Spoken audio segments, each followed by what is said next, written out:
Olá, bom dia! Começando por aqui mais uma edição do programa Fator Agro. Confira os principais destaques de hoje. Incêndios criminosos, produtores de cana contabilizam os prejuízos e alertam. O preço do açúcar e do álcool vai subir. Ponte sobre o rio Araguaia, que vai ligar Tocantins ao Pará, importante via de escoamento, já está em etapa de conclusão. Brasil é destaque na produção de espumantes. E as feiras agropecuárias que movimentam a economia do país. Em Olambra, a Expo Flores promete trazer muitas novidades neste ano. Tudo isso e muito mais a partir de agora no Fator Agro, que já está no ar. Fator Agro tem o apoio AproSoja Mato Grosso, juntos na lida e na vida.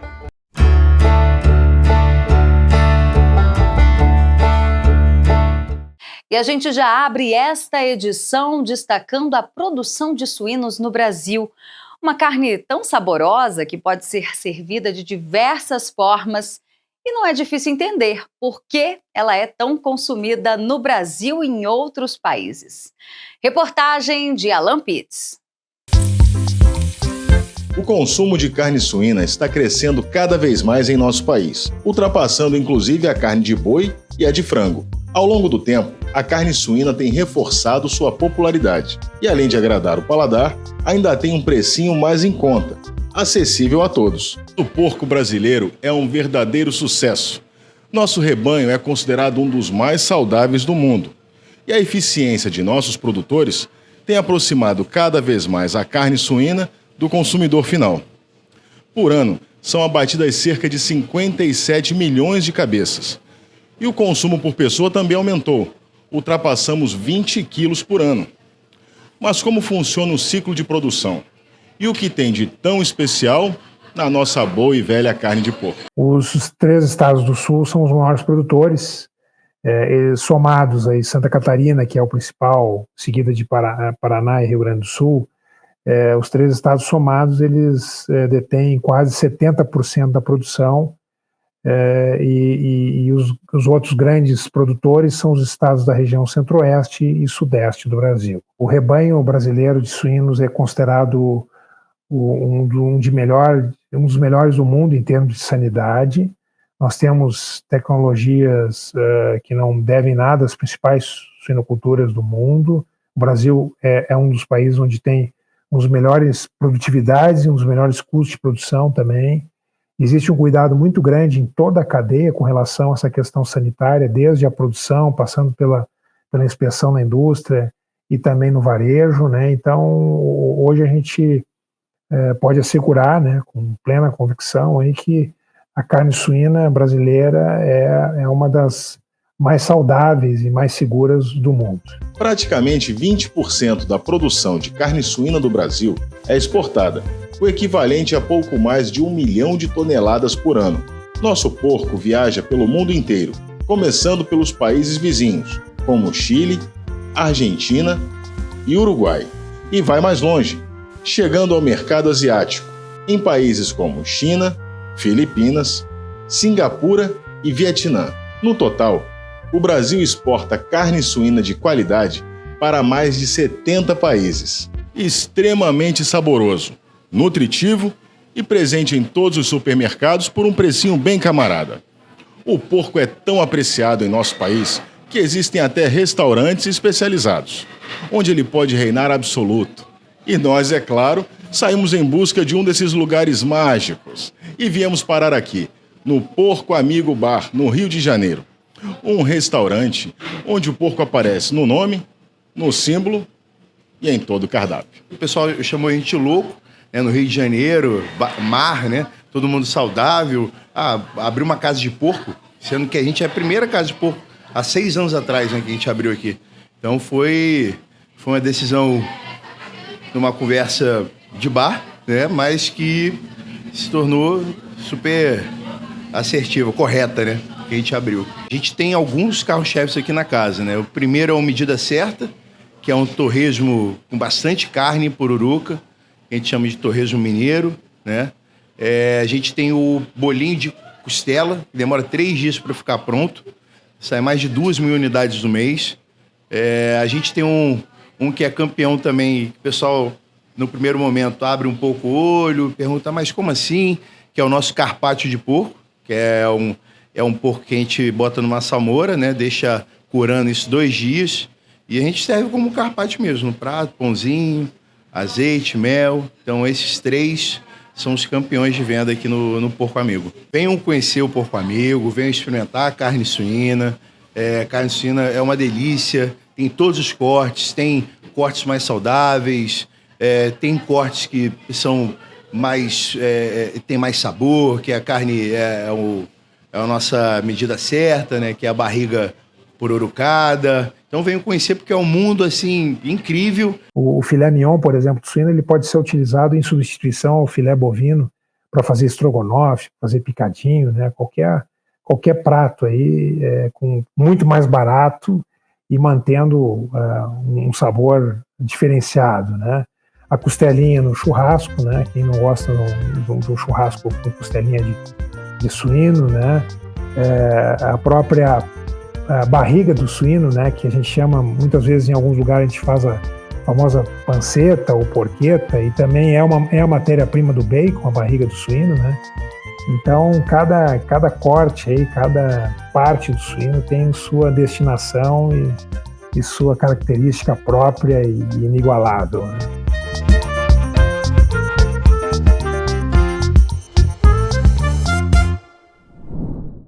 Hora de conferir o nosso giro de notícias.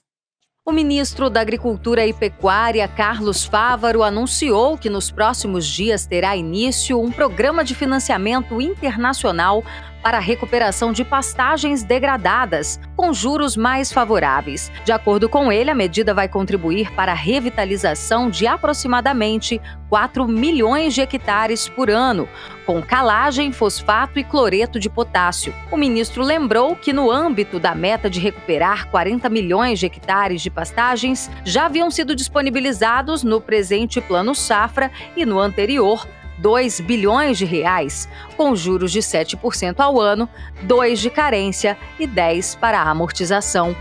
As mudanças climáticas já resultaram em um prejuízo de 6,67 bilhões de reais ao agronegócio só neste ano. Os dados são da Confederação Nacional dos Municípios.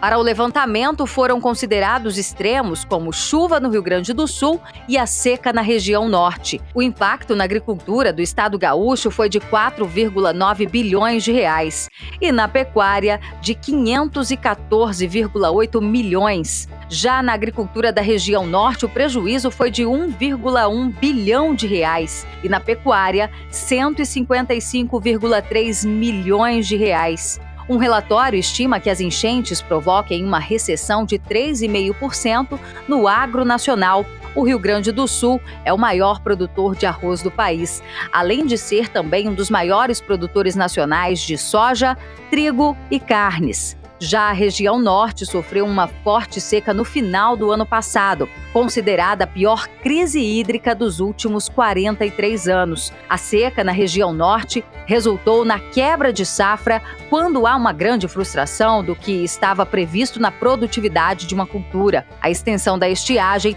prejudicou culturas temporárias como de milho, arroz e feijão. O volume de fretes rodoviários do agronegócio registrou alta de 13,7% no primeiro semestre de 2024, em comparação com o mesmo período do ano passado. De acordo com a plataforma Frete.com, o destaque foi a soja, que registrou um aumento de 52,9% no período e representou 28% dos fretes agrícolas publicados na plataforma. Os fretes de milho cresceram e corresponderam a 13% das cargas do agronegócio. A alta vista no semestre deixa para trás um momento de estabilidade visto nos 3 primeiros meses do ano, quando os fretes tiveram alta de apenas 0,5%. Já os fretes de fertilizantes, que representam 18% dos fretes do agronegócio, tiveram queda de quase 4%.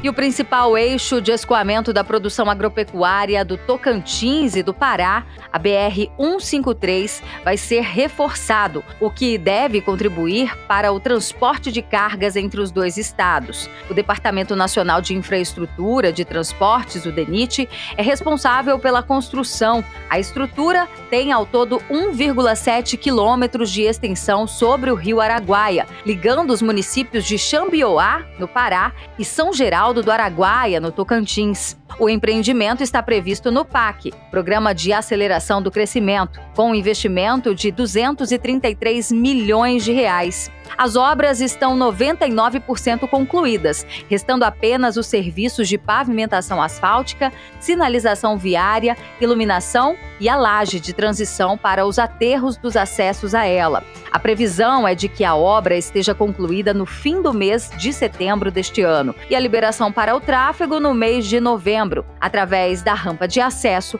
que será liberada para os veículos. E a gente muda de assunto agora e fala sobre um problema enfrentado pelos criadores de gado, principalmente em confinamento, quando aumentam as chances de doenças respiratórias em bovinos. O que fazer nessa situação? O Antônio Coutinho, da Vetoquinol Saúde Animal, traz informações importantes sobre esse assunto.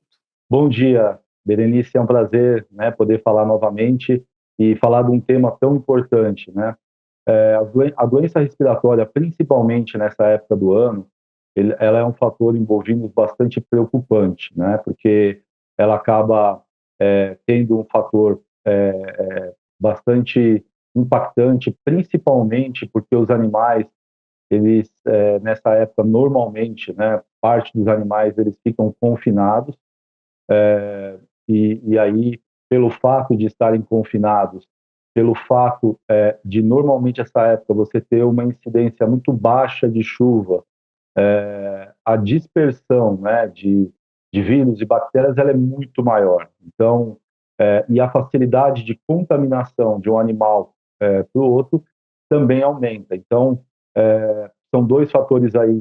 Primeiro, climático, Então, no norte e no centro-oeste do Brasil, nós estamos passando por uma seca talvez inédita nos últimos 10 anos, e juntando isso com a questão dos animais precisarem de uma proteína, precisarem de uma ração para poder ficarem prontos para o abate mais rápido, eles são confinados. E esse confinamento realmente proporciona aí uma facilidade de dispersão de doenças muito grande e o produtor tem que ficar bastante atento.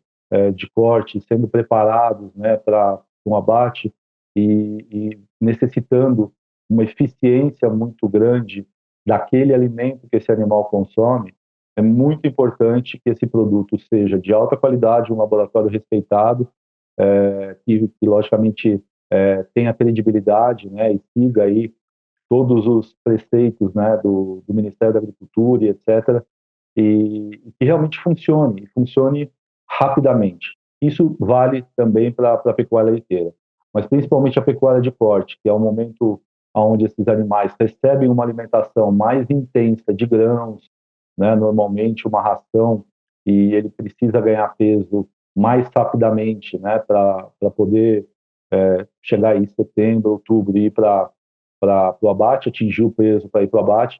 Esse animal realmente precisa, não pode perder um dia sem se alimentar. E é fundamental que esse animal tenha eficiência alimentar e para isso a sanidade animal dentro do custo de produção, Berenice, representa de 3% a 4% independente da produtividade. Então, o produtor não faça nenhum tipo de economia nesse momento, porque o prejuízo lá na frente vai ser muito maior e hoje em dia a pecuária é cada vez mais eficiente, cada vez mais a necessidade de você ter rentabilidade, é fundamental que você cuide e use produtos que vão ter um resultado eficiente e rápido para o teu rebanho. E a gente muda de assunto agora e fala sobre o rastro de destruição deixado pelas queimadas nos últimos dias no interior de São Paulo. As perdas do agronegócio já estão estimadas em mais de R$1 bilhão, principalmente para os produtores de cana-de-açúcar. Vem! Vem, Bruna, vem! Olha, meu pai amado. O fogo destruiu boa parte das lavouras, principalmente canaviais. Outras culturas também foram atingidas. Este produtor rural da região de Bradópolis, no interior de São Paulo, conta que o fogo se alastrou muito rápido, invadindo até mesmo a casa dos funcionários. No total, 17 moradias foram destruídas. Essa foi uma ação criminosa, onde o pessoal estava espalhando fogo em toda a região para você não conseguir combater. E acabou queimando a fazenda inteira, acabou queimando as casas, acabou queimando todo o maquinário que tinha na fazenda. Então, assim, o prejuízo foi gigantesco, né? Foi uma coisa que ainda não conseguimos calcular todo o prejuízo que a gente teve com essas queimadas, entendeu? Ainda não chegou ao ponto de conseguir calcular e ver o que aconteceu, sabe? Exatamente. Na região, queimou praticamente tudo. Assim, eu estou levantando, junto com a usina São Martinho, exatamente quantos hectares foram queimados. Mas se você for contabilizar a minha propriedade, que queimou inteira, que são 1.500 hectares, for contabilizar as fazendas vizinhas, você pode colocar aí no mínimo uns 150, 200 mil hectares queimados na região de Ribeirão Preto, Pradópolis, Guatapará, São Bento, toda aquela região queimou inteira, né? Não teve muita salvação. Pelo menos 36 cidades estão sendo monitoradas em alerta máximo para as queimadas. Muitas usinas divulgaram ao longo da semana comunicados com recompensas. A exemplo do Grupo Moreno, que ofereceu R$30 mil para obter informações sobre atos intencionais de fogo em áreas de cultivo de cana-de-açúcar, a vegetação nativa. A Colombo está oferecendo R$15 mil. A usina Santa Adélia também divulgou uma nota de repúdio aos incêndios criminosos e está oferecendo uma recompensa de R$20 mil. Diante de acusações infundadas de que o agro estaria causando as queimadas, a Associação dos Produtores de Cana do Oeste do estado de São Paulo informa que os incêndios não são provocados pelos produtores de cana-de-açúcar e tampouco pelas usinas. E esclarece que a queimada, como método de colheita, já foi extinta há mais de 20 anos. As nossas propriedades não fazem manejo com queimada desde 97, tá? E o manejo por fogo é proibido por lei, e eu não conheço ninguém que faça. Hoje em dia existe a tecnologia de plantio direto, né, que é muito melhor do que você fazer o plantio através da queimada. Então ele fica muito mais produtivo porque você usa a vegetação da colheita da última safra de cana, você usa ela como adubo na plantação. A Polícia Federal abriu uma investigação para apurar queimadas que ocorrem de forma coordenada em São Paulo. Além disso, também haverá uma investigação sobre incêndios em outras regiões do país, inclusive na área da floresta amazônica. O governo do estado de São Paulo já anunciou um crédito emergencial de R$10 milhões para o agro, com recursos de até 50 mil a juros zero destinado ao custeio e recuperação da produção. Na região, os produtores já estimam uma quebra de safra de 7% a 10%, o que vai impactar na produção de açúcar e também de etanol. Com a queda de estoques, a tendência é que os preços desses dois produtos aumentem no mercado. A gente só vai conseguir plantar de novo agora em janeiro. A maioria dela estava em época de colheita, então a gente acabou perdendo toda aquela rotina de plantio, colheita, para você ter aquele ciclo de produção fechado, o que acaba impactando muitos anos à frente, né? Se você for pensar que o ciclo da cana-de-açúcar é um ciclo de 5 anos, a recuperação total só chega em 5 anos, né? Intervalo comercial e na volta a gente segue ainda falando sobre as medidas do governo para ajudar os produtores rurais prejudicados pelos incêndios e o impacto no mercado internacional. É um minutinho e a gente já está de volta. Fator Agro tem o apoio AproSoja Mato Grosso, juntos na lida e na vida.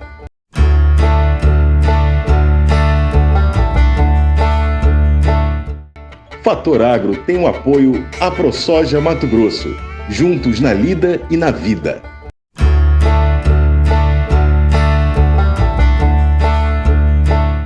Já estamos de volta e olha, a Bolsa de Nova York já sentiu o impacto no preço do açúcar por causa dos incêndios no interior do estado de São Paulo. O analista da Pátria Agronegócios, Ronald Macuco, nos atualiza sobre isso. Abrimos a semana aí com várias notícias de queimadas se adentrando na última quarta-feira, quinta-feira, sexta-feira e final de semana. Isso se agravou no estado de São Paulo. Essas queimadas, elas vêm de um período de seca que se adentra aí há mais de 3 meses. Se a gente olha para o centro-oeste, regiões que foram atingidas muito forte em cana, e aí a gente estima aí uma perda nesse atual momento em torno, já se fala de 12% a 13% da área de cana do estado de São Paulo foi queimada e está com produção menor. Então, sim, aqueles dados da Conab, que foi lançado lá em abril, que a gente teria uma super safra de cana vindo para o mercado esse ano, infelizmente, esses números vai ter que ser reajustado nos próximos relatórios da Conab. Um efeito que traz é clima seco, produção menor. Então, a gente está com um clima muito seco e essas queimada se agravou ainda mais. Se a gente tem uma oferta menor de cana vindo para o mercado, isso também interfere diretamente no milho, que hoje a gente está saindo de uma colheita, reta final da colheita, alguns estados no Mato Piba ainda colhendo, Paraná já chegou na reta final, Mato Grosso já faz uns 15, 20 dias que terminou, então a gente pode ter uma busca maior para milho destinada às empresas de etanol. Quando eu olho o etanol de milho e no atual patamar de preço de milho paga ao produtor, a relação de troca é muito boa e as empresas de etanol no interior do Mato Grosso, Goiás, MS e outros estados estão com margem líquida nesse momento interessante. Então, sim, acreditamos em um movimento também dessa falta de produto que possa vir nos próximos meses, jogando isso para o milho, fazendo com que o produtor rural, nos próximos meses, tenha um produto milho, tendo uma valorização dentro do final de setembro, outubro e novembro. A gente esperava que esse movimento poderia vir mais para a reta final do outubro, novembro. Acreditamos que no começo de outubro e meados de setembro a gente já sinta isso com maior velocidade. Num contexto geral, o açúcar explodiu na Bolsa de Nova York, movimento de alta após isso. Vários números agora estão saindo para a gente chegar num real impacto tanto para o consumidor final, mas também para as indústrias que está no interior de São Paulo, que terá aí prejuízo. O próprio governador já soltou aí, o prejuízo será bilionário do que aconteceu no interior de São Paulo. Infelizmente, a pecuária, a agricultura sofre junto com esse movimento.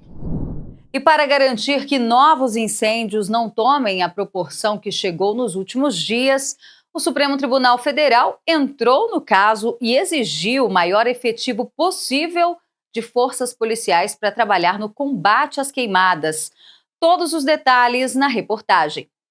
O ministro do Supremo Tribunal Federal, Flávio Dino, determinou que a União mobilize em até 15 dias o maior contingente de agentes das Forças Armadas, da Polícia Federal, da Polícia Rodoviária Federal, da Força Nacional e da Fiscalização Ambiental para atuar de forma repressiva e preventiva no combate aos incêndios no Pantanal e na Amazônia. Para o custeio das ações, segundo decidiu o ministro, o Executivo poderá abrir um crédito extraordinário e, inclusive, editar medida provisória. Neste momento, também sob a coordenação do Ministério da Defesa, as Forças Armadas atuam com bravura no combate aos incêndios criminosos de São Paulo.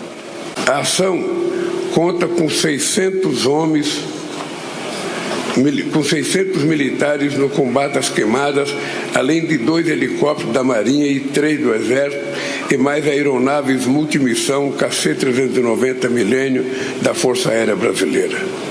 O mesmo Milênio, que tem tecnologia para conter as chamas em pleno voo, já havia sido empregado este ano no combate aos incêndios do Pantanal. Além das aeronaves, também estão sendo empregados equipamentos especializados de engenharia na construção de barreiras para evitar o alastramento do fogo. O Supremo determinou ainda um prazo de 90 dias para que a União apresente um plano de prevenção e combate aos incêndios no Pantanal e na Amazônia que abarque medidas efetivas e concretas para controlar ou mitigar os incêndios que já estão ocorrendo e para prevenir que outras devastações aconteçam. Para acompanhar de perto o cumprimento integral da decisão, o relator, o ministro Flávio Dino, marcou uma audiência de conciliação para o próximo dia 10 de setembro e deve contar com a participação do Procurador-Geral da República, do Advogado-Geral da União e alguns ministros do governo Lula. O Partido Rede Sustentabilidade e o Partido dos Trabalhadores, que ingressaram com o pedido na Justiça, também foram convocados para a audiência.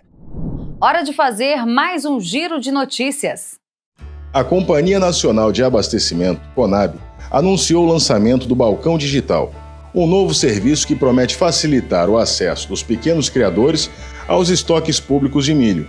A iniciativa visa modernizar o processo de aquisição do cereal, permitindo que criadores cadastrados no programa possam comprar o produto diretamente de seus celulares ou computadores. O Balcão Digital foi desenvolvido para simplificar e agilizar o processo de compra, que antes exigia a presença física dos produtores em pontos de atendimento da CONAB.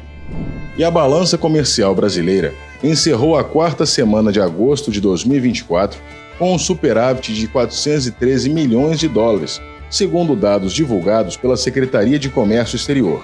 Durante esse período, a corrente de comércio, que representa a soma de exportações e importações, atingiu 11,591 bilhões de dólares. As exportações foram responsáveis por 6,002 bilhões desse total, enquanto as importações somaram 5,589 bilhões de dólares.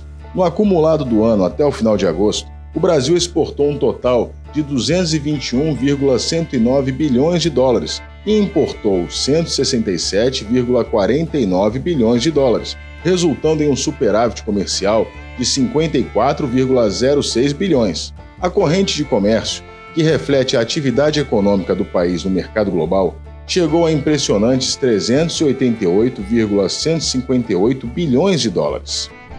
E a Secretaria de Estado da Fazenda do Pará realizou uma apreensão de 33 toneladas de adubo com nota fiscal irregular, em uma operação conduzida pela Unidade de Controle de Mercadorias em Trânsito do Itinga, localizada em Dom Eliseu, no nordeste do estado. Durante a ação, os fiscais identificaram que um caminhão transportava adubo oriundo de Araguaína, no Tocantins, com destino a Xinguara, no Pará. O veículo foi escoltado de volta ao posto fiscal para uma verificação mais detalhada. Na conferência, foram encontrados 1.100 sacos de adubo, totalizando 33 toneladas, com valor estimado em R$ 100.873,43. Produtores de pinos em São Paulo estão enfrentando um desafio inesperado: a vespa da madeira, uma praga pouco conhecida no Brasil, mas que tem causado sérios problemas. Originária da América do Norte, essa espécie invasora já foi detectada em 16 municípios do estado, acendendo um sinal de alerta tanto para os produtores quanto para o mercado de madeira. A vespa da madeira tem preferência por atacar árvores de espécies tropicais de pinos, amplamente cultivadas para a produção de resina. A presença dessa praga é alarmante, pois ela é capaz de causar a morte de até 50% das árvores afetadas, impactando diretamente a produtividade e a saúde das plantações. Autoridades e especialistas estão monitorando a situação de perto, buscando estratégias para conter o avanço da praga e proteger as florestas comerciais brasileiras.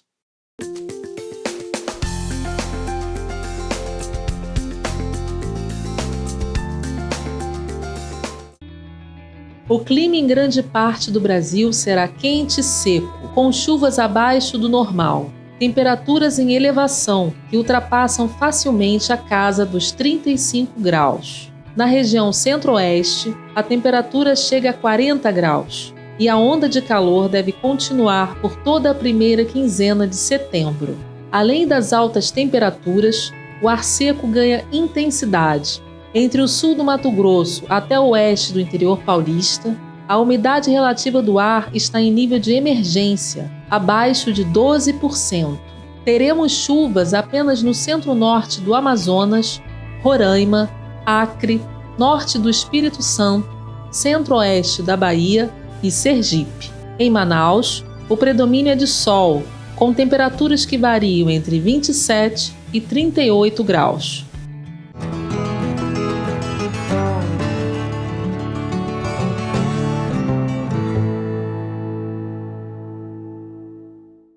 E a comitiva da ProSoja de Mato Grosso está em uma missão nos Estados Unidos, percorrendo o que eles chamam de cinturão de grãos.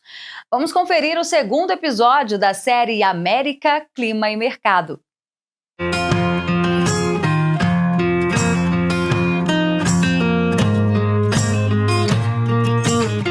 Estamos na terceira temporada do nosso América, Clima e Mercado. Estamos no segundo episódio hoje. Estamos em Newcastle, próximo à cidade de Newcastle, no estado de Indiana. Estamos acompanhando o estado das lavouras. Como vocês veem aqui no vídeo, está perfeito. A gente tem lavouras de milho muito boa, tão boa ou melhor que lavoura de soja, pelo que a gente tem andado e percebido. A gente está monitorando aqui, vendo pragas, doença. Realmente, a praga mais comum que você vê aqui nos Estados Unidos é o besorrinho japonês, que ele come, mas não chega a dar um dano expressivo. Doença que eles não têm ferrugem asiática, encontra um pouco de antracnose e um outro percevejo. Agora nessa lavoura eu encontrei um percevejo marrom. Mas é uma sanidade, livre de pragas, é um espetáculo as lavouras norte-americanas.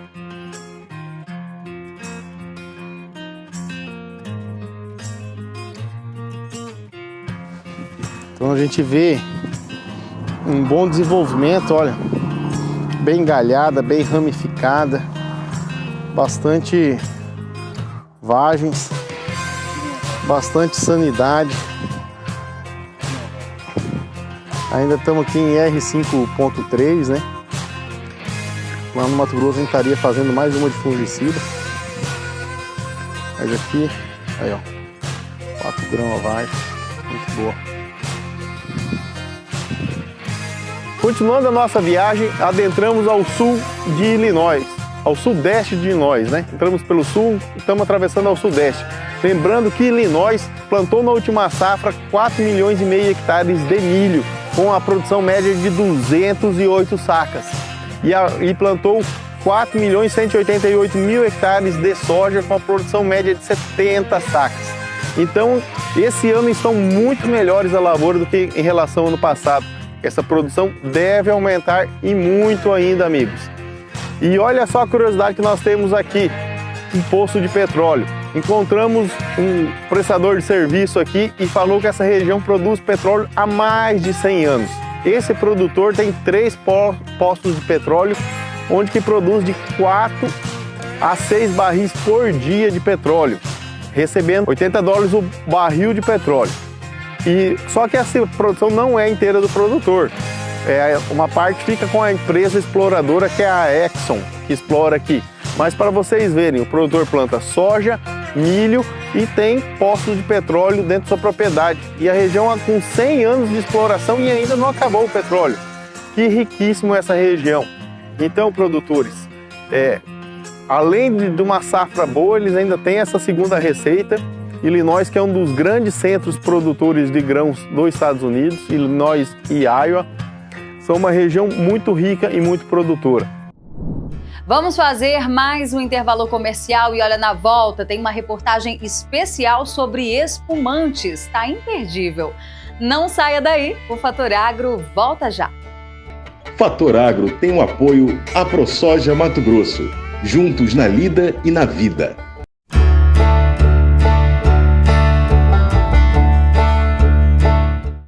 Fator Agro tem o apoio à ProSoja Mato Grosso, juntos na lida e na vida.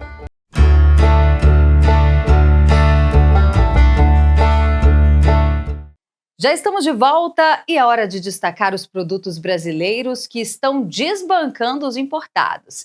Desta vez foram os espumantes, que ganharam um importante prêmio internacional na França. Mais detalhes com o repórter Alan Pitts. Não é de hoje que os vinhos brasileiros estão se destacando no exterior, mas ser reconhecido e premiado na França, a terra do champanhe, torna tudo ainda mais especial. E foi exatamente isso que aconteceu. 3 espumantes da Cooperativa Vinícola Garibaldi, no Rio Grande do Sul, conquistaram o selo ouro em um prestigiado festival de vinhos na famosíssima cidade de Cannes, uma prova de que os produtos brasileiros não deixam nada a desejar em relação aos importados. Muito pelo contrário, somos capazes, sim, de superá-los. A produção de vinhos no Brasil atravessa uma fase de transformação e expansão que merece ser celebrada. Com uma tradição vinícola ainda jovem, em comparação com os gigantes europeus, nosso país vem se destacando cada vez mais no cenário internacional, especialmente pela excelência de seus espumantes. Cerca de 65% da produção de espumantes fica concentrada na Serra Gaúcha, no Rio Grande do Sul. Não é à toa que a cidade de Garibaldi é conhecida como a capital brasileira dos espumantes. Em 2022, o Brasil produziu 30,6 milhões de litros de espumante, um aumento de 18,1% em relação a 2019. A Cooperativa Vinícola Garibaldi existe há quase 100 anos e teve sua origem na coragem dos antigos imigrantes, que introduziram a cultura da uva na Serra Gaúcha. Atualmente, são 450 cooperados, espalhados em 18 municípios, cuidando de 1,2 mil hectares de vinhedos, que rendem, todos os anos, uma safra média de 30 milhões de quilos de uvas. A Cooperativa Vinícola Garibaldi, então, é, como falei, uma cooperativa fundada em 1931 por 73 pequenos produtores aqui da região da cidade de Garibaldi, na Serra Gaúcha, que estavam aí preocupados com a escoação da produção. Naquela época, passávamos aí por uma crise econômica mundial, a crise de 1929. Então, esses 73 produtores viram a oportunidade de criar uma cooperativa para o escoamento da sua safra, da sua produção. E foi aí, então, que foi fundada a Cooperativa Garibaldi, até hoje, então, reconhecida aí no mercado com 93 anos de fundação, e nos últimos 20 anos passando por uma forte reestruturação, mostrando aí o potencial do cooperativismo e a força das cooperativas, do trabalho na união das pessoas, para trazer o resultado aí em grandes produtos, em vinhos, sucos e espumantes no mercado. Esse concurso, né, o Vinales International, que acontece na França, ele é muito forte, é muito representativo para Garibaldi, né, ter espumantes premiados na França, que é a terra de champanhe. Então, a expectativa de quando enviamos produtos para premiações em concursos do mundo todo, ela sempre é grande. A gente sempre tem a expectativa, claro, de ganhar algumas premiações, e graças a muito trabalho, a muita tecnologia, a muito cultivo das uvas aqui com cuidado, da preparação dos produtos, temos recebido diversas condecorações no mundo todo. Esse, em específico, né, na França, vieram 3 premiações, que foram, então, o Garibaldi VG Nature Blanc de Blanc, que foi um produto lançado no ano passado.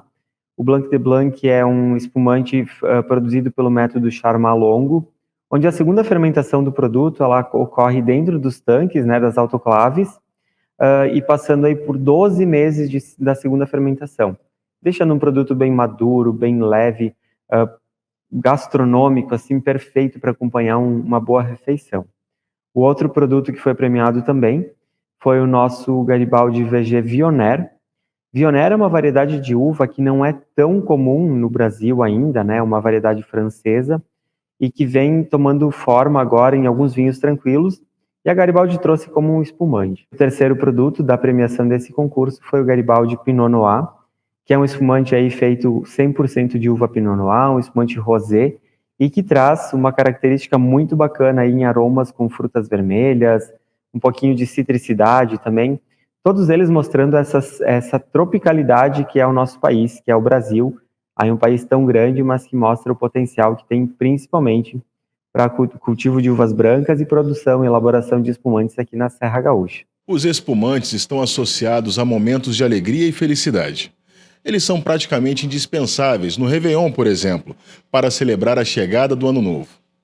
Mas o que torna os espumantes brasileiros em 2024 tão especiais a ponto de desbancar os produtos franceses? Para responder a essa pergunta, nós viemos aqui, no Bistrô Vinho Art, conferir de perto os espumantes premiados em um dos mais importantes concursos de vinho do mundo, realizado em Cannes, na França. Aqui na Vinho Art nós trabalhamos com a Garibaldi já tem uns 8 anos e nós podemos presenciar a sua melhora, né? Em 2021, por exemplo, 413 premiações internacionais, 300 e pouco foi para os espumantes nacionais, em relação aos vinhos e espumantes. E a Garibaldi ela veio crescendo de forma muito precisa, de forma muito sólida, com a qualidade e reconhecimento internacional com as medalhas. E isso, para o consumidor, isso é muito válido, porque nós não ouvimos muito, vinho brasileiro. E quando nós vimos que o vinho brasileiro, a premiação não é só nacional, é lá fora mesmo, na França, terra dos espumantes, assim vamos dizer, as pessoas se surpreendem. E quando se permitem abrir e provar a taça, de fato reconhecem, dão valor ao que é nosso, né? Que Garibaldi não começou a fazer espumante agora, né? Desde 1913, Garibaldi já começou a produzir espumante. Então, é mais que válido os espumantes da Garibaldi e, no caso, também toda a sua região. As pessoas procuravam muito Prosecco, tudo era Prosecco. Hoje não, as pessoas olham fazer o que era espumante nacional. Aí, dentro do espumante nacional, nós temos os feitos com uva Glera, que é o Prosecco, temos várias variedades, mas hoje é a principal referência e pedido para casamento, para 15 anos, para festa, até mesmo para reuniões, jantares.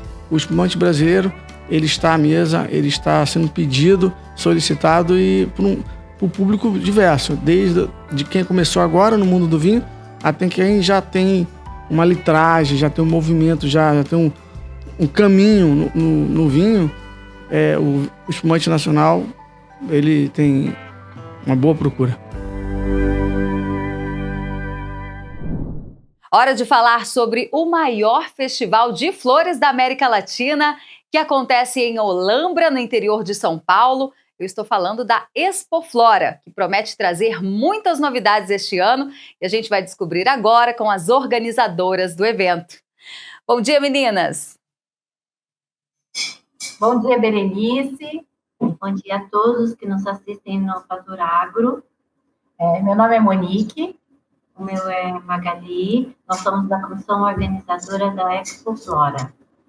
O evento iniciou agora na última sexta-feira, no dia 30 de agosto, e irá até dia 29 de setembro, sexta, sábados e domingos, das 9 às 19 horas. Com muitas novidades para os nossos visitantes. Nós temos várias novidades para esse ano, tanto de lançamentos de flores, gastronomia, parque, muitas áreas para tirar fotos também. Nós estamos localizados em Olambra, que é a capital nacional das flores. Cerca de 80% do mercado é de flores aqui de Olambra. E nós queremos mostrar isso um pouquinho para o público, né? Nós somos uma vitrine de flores, plantas, que o pessoal vai conseguir encontrar, né, no mercado. Então, a gente está aqui para mostrar um pouquinho do que a pessoa vai poder esperar num dia de lazer aqui no nosso evento. O evento também vem com uma reformulação de espaço, com novidades de palco, em formato de guarda-chuva. Nós estamos proporcionando ao visitante mais conforto e segurança. Além de que das atrações que nós temos, tanto nos palcos, como as danças típicas holandesas, como danças diversas.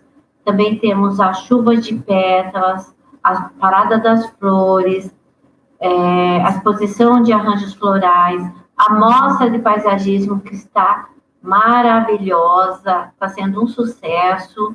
E nós temos a fazendinha, o museu, onde todos vão poder passar um dia de lazer com toda a família.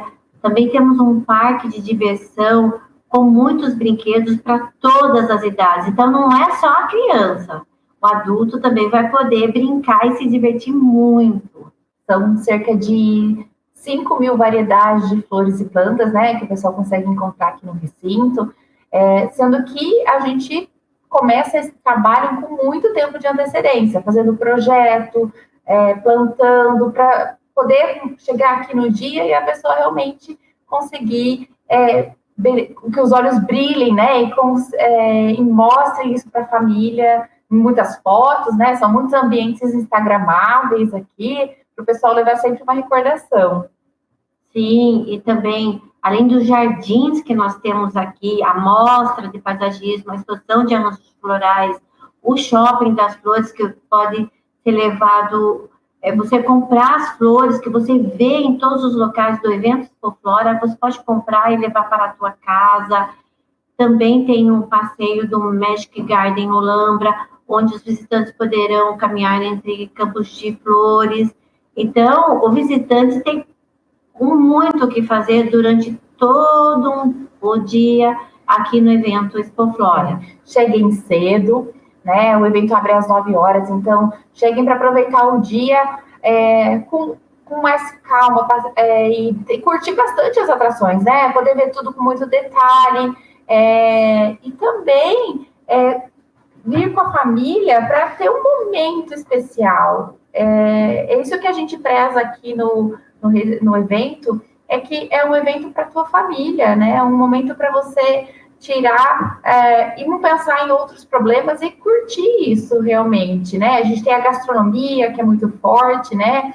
São doces típicos, pratos típicos holandeses, e sempre tem algum tipo de lançamento aqui no evento, né? Nós temos o sorvete de flores, né, que é a lavanda, temos também o sorvete de pétalas de rosa, né? Esse ano a gente tem um picolé gourmet, muito legal também, né, com a lavanda. Então, todo ano a gente está inventando alguma coisa aí para o público encontrar aqui, né? Esse ano a gente tem o Bubble Poffertjes, que Poffertjes é um prato típico holandês, com uma panquequinha, feita na manteiga mesmo. E esse ano ele está com um novo formato, com sorvete. Então, é uma das nossas novidades aí que está agradando todo mundo. E você pode adquirir o ingresso antecipado até o dia 15 de setembro. Ainda tem um valor com desconto, mais barato que na hora que na bilheteria. Mas seria bom antecipar a compra para vir tranquilo, para chegar aqui, não enfrentar fila nenhuma, para já adentrar com maior conforto e tranquilidade. Quem vem de excursão também, né? Nós temos um bolsão de embarque, desembarque de ônibus. Então, o pessoal consegue chegar na porta do evento com os ônibus e eles ficam estacionados em um outro local, mas aqui eles têm toda a infraestrutura necessária, né, para o embarque e desembarque do evento. Então, nós convidamos a todos para que venham nos visitar. Estamos de portas abertas até o dia 29 de setembro, das 9 às 19 horas, de sexta, sábado e domingo. Venha curtir com a gente a 41ª Expoflora. E é hora de se atualizar sobre as feiras agropecuárias que movimentam a economia do país. Na Agenda Agro dessa semana, destaque para o 31º Simpósio sobre o manejo da pastagem, que acontece entre os dias 2 e 3 de setembro em Piracicaba, São Paulo. O evento contará com diversas palestras importantes e compartilhamento de informações valiosas para produtores, técnicos e futuros profissionais apaixonados pela produção animal em pastagens e que buscam conhecimento avançado na área. Já nos dias 4 e 5 de setembro, em Ribeirão Preto, São Paulo, acontece o 18º Grande Encontro de Variedades de Cana-de-Açúcar. O evento aposta no compartilhamento de informações entre os produtores e especialistas sobre as melhores estratégias na hora da escolha da variedade da cana-de-açúcar. A Confederação da Agricultura e Pecuária do Brasil, CNA, e o Instituto Brasileiro de Direito do Agronegócio, IBDA, promovem no dia 5 de setembro, no auditório da CNA em Brasília, o workshop O Agro e o Mercado de Capitais. O evento reunirá importantes lideranças do setor para discutir a integração entre o agronegócio e o mercado de capitais, com o objetivo de fortalecer as finanças e o financiamento do produtor rural. O painel oferece uma rica programação, com o lançamento de cartilhas para o setor agropecuário sobre as melhores práticas e boas oportunidades no mercado de capitais. E de 3 a 5 de setembro, acontece o 14º Congresso Brasileiro do Algodão, em Fortaleza, capital do Ceará. O congresso é uma ótima oportunidade para os produtores repensarem suas decisões estratégicas e para os expositores aumentarem a visibilidade dos seus produtos e serviços. No dia 3 de setembro, será realizado o AgroConexão, criado para aproximar o agronegócio e o mercado financeiro. Realizado em São Paulo, o evento conta com diversas palestras, incluindo gestão de riscos e futuro do crédito rural. Esta última conta com a participação da senadora Tereza Cristina, ex-ministra da Agricultura. Ponto final na edição de hoje. O programa Fator Agro fica por aqui, mas semana que vem estamos de volta trazendo as principais notícias que o homem do campo precisa saber. Lembrando que você pode rever as nossas reportagens no nosso canal do YouTube, Programa Fator Agro. E nos siga também lá no Instagram para não perder nenhuma das nossas atualizações. Uma ótima semana para você!